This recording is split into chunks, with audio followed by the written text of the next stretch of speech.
away. And that's why the Volibear pick, at the end of the day, even though it is kind of an AP pick versus the Graves. Uh-oh, I guess we're dead. Yeah. If these champions get on top of Afrika's comp, there's just no health bars. And Lehens needs like 7 different lanterns in order to save people. This was basically to be expected. We'll see whether any effort... Yep.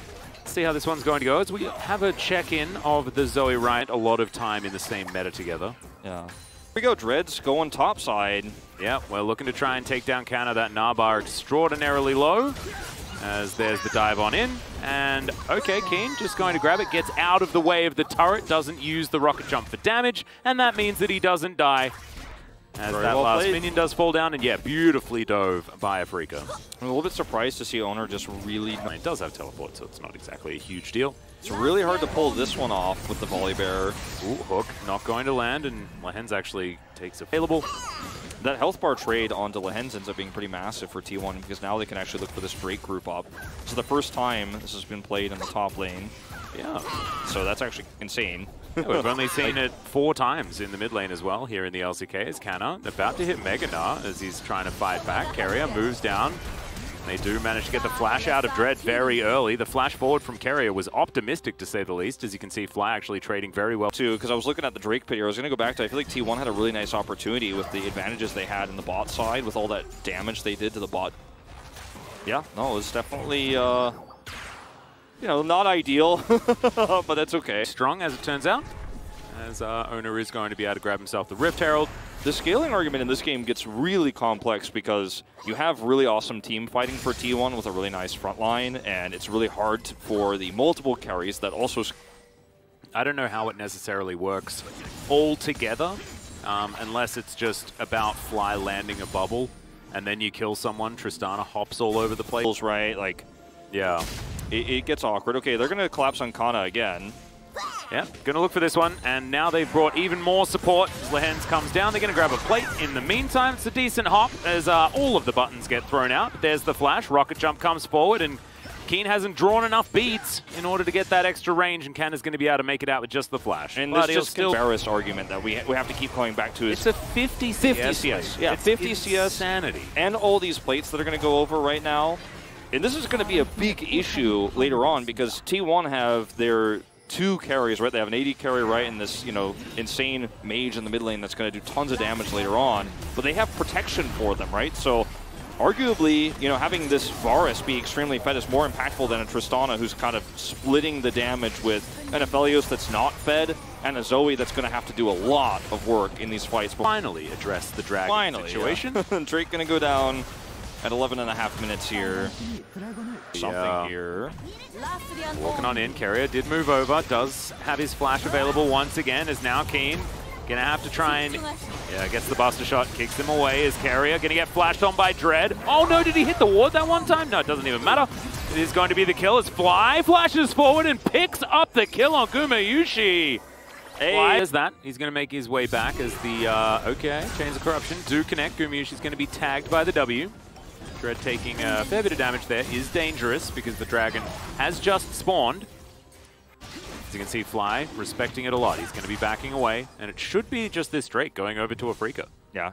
Going to be a Drake for what Faker and Owner are trying to set up to be is a turret, but it's bottom turret that goes down at the same time. Yeah. Insta drop on this Rift Herald here, and that's going to be another turret. And Kana actually might have to get out of here too. They have very little that charge. Not going to be able to taxi the Rift Herald any further, so should be surely falling to the Meganar. There's Dread behind the wall. Pull out the wolves. I believe they spot that ward, but Carrier, is he out of position far enough? He doesn't. He does have flash. As Gumayushi is going to be able to find the ulti there onto Lehens under the turret, but Afrika don't seem too worried about it. They just take down the turret. They're going to move on with their business. 4 turrets to 2 now. This is so beautiful. Owner's moving in, but the rest of T1 are in the area. His arrow does connect, and that is indeed a free turret. Keen going to be able to get easily enough work done there. Fly had teleport available, so it comes in with a decent Nabar, and then everything's good. Looks like Afrika, they've decided that they want to start fighting this one as Dread. He's going to get snared. Ulti comes through, and Owner just flashes on top of him. Hook connects onto the volley there as Dread's going to flash away. The box does come down. Realm Warp going to be aborted here by Faker. And they are in a kind of an awkward spot, T1 are, because they can't actually get to the Drake easily now. Well, maybe they just don't care about it, as that's a huge Gnar into the wall. That is the jungler, and T1, they might just say it's time for Baron. That's a Baron opportunity right there. Hey, you can't get to the Drake, but if Dread's going to stand there and you have vision, that's been the biggest issue for Afreeca in this moment, is just no vision. Whoa, that paddle star damage was insane! All right, Fly. He's definitely had his wee picks this morning. As Arcana taking a lot of damage here from the Baron, as the rest of T1, they're going to disengage. Without that, they're just backing and resetting. So yes, Faker will get a little. You're going to do. Now they start the Baron. Yeah, there is a lot of damage, like you mentioned. Leo's not here, though, so they don't have the Aphelios to try and help, and his weapons aren't exactly the greatest for taking down the Baron, but it's down to 5k anyway, as Faker's going to Realm Warp his way in. That's the hook that's going to connect onto Keria, who immediately explodes. Keen gets himself his first reset, as Gumayushi in a bit of trouble. Keen just gets himself back when things get a little bit too worrying. Buster shot to get rid of the Mega Gnar. Keen honestly just won that by himself, and that was so sick. I mean, Keen is winning this game by himself in every regard. He's 2-0-2, but he's got his 3 items. Gets the explosive damage done there to blow up just one single target. Once Keria is out, it's a 5v4. All right, and now he's teleport flanking on the Tristana. Here we go. This is kind of cool. They get themselves some vision. Kana taking a bit of damage here as the rocket jump effectively. Offensively, sorry, as Faker's just dead. Leo's going to be able to lock down that kill. Another great hook to come through from Lehens. And it is falling apart here for T1. They are just not able to get any control over these team fights because there's so much burst damage from all 3 of these players. Well, really just Fly and Keen, to be honest. Leo hasn't been able to do all that much just yet, but he can lock players down, and we have seen that. But it's really just the burst damage that's the biggest problem here. All right, Ona, now's your opportunity. He does have the ult. He can get himself into this pit as Dread's going down very, very low. Kana, decent Naba, but he is able to get that little fadeaway jump shot, like it, with the... Too quickly. They're going to keep some vision over here. Fly's going to stay. T1 are going to try to race this down, but there is vision, so Afreeca know about this. But can they get back in time? That's the question. Yeah, they're going to try and burst this one down. We're playing tag with the Baron right here as it's down to 6k. Fly moves on in there. Let's see whether he can actually kill anyone. Looks like the answer is going to be no, as T1 will be able to get the Baron. Now can they escape? And the answer is absolutely yes, they can. As the ult comes out from Ona, he's going to play it safe, and they get everyone out, but they grab themselves the Baron. They just outplay Afreeca. Like, yeah, it's just... They go home, and the clear time for T1 is also decent here on the Baron. It's not as good as Afreeca's, obviously, but it's still pretty quick, and they have a positional advantage, so for the first time ever, it's kind of awkward for Afreeca to try to rush in. Anathema's actually picked up here for the near future. I have a feeling that it's probably going to be Keen, but maybe it's Fly, and you can then just build the magic damage. Then you can just build armor and anathemas, and then everything's okay. Now, T1 have so much that they could do with this Baron play now. There's so much gold on the map for them.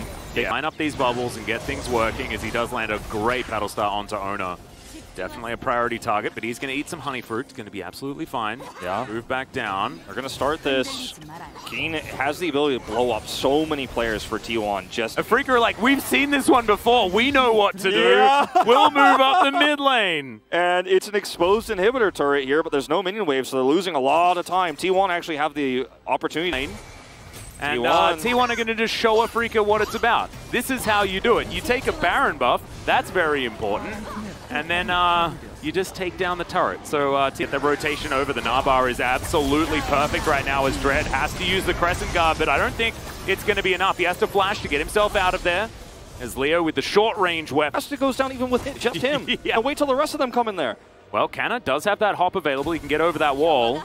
They do spot out that Afreeca are doing the Baron, as Fly getting himself out of the way. That was a fake flash as the Baron's down extraordinarily low. Ona is inside the pit. He goes into stasis. He can't smite there, but he is able to smite immediately after getting out, as Kana gets the Mega Gnar at exactly the right time. The Chakrams were doing so much work. They sacrificed the bear, but T1 gets their second Baron. Highway robbery here for T1, and now they're going to go and rush down this Ocean's Drake, or Ocean Soul Point. That's ridiculous. They were robbing one bank, and they teleported to the next bank and stole that one as well. It's not fair. And now Afreeca are in really... Is going to be up.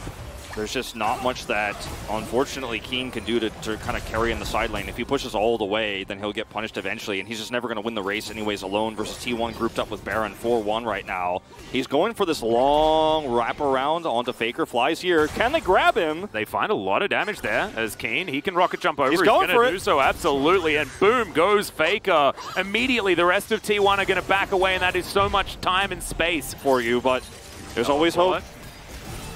Here's the teleport. Yeah, Faker back into the mid lane. You've got Dread waiting on the flank.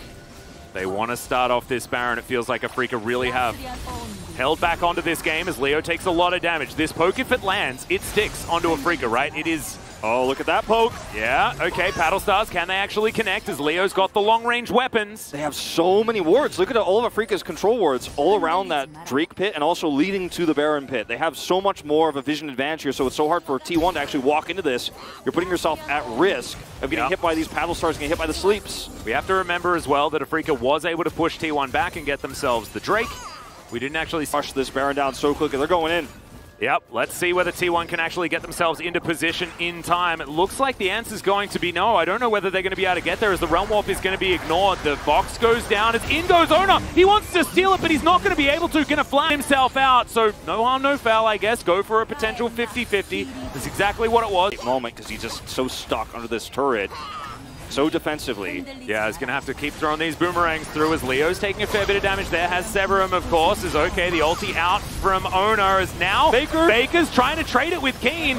He does have the GA, remember, but Faker doesn't, and he's just going to explode. Canna going to follow suit. The damage from Afrika is just gigantic with the poke. Is starting to rain down. Goodbye, Fly. He just immediately evaporates. Canna now has that Meganar almost back available, but he doesn't have a Volley Bear. He doesn't have a team. Yeah, Afrika doesn't.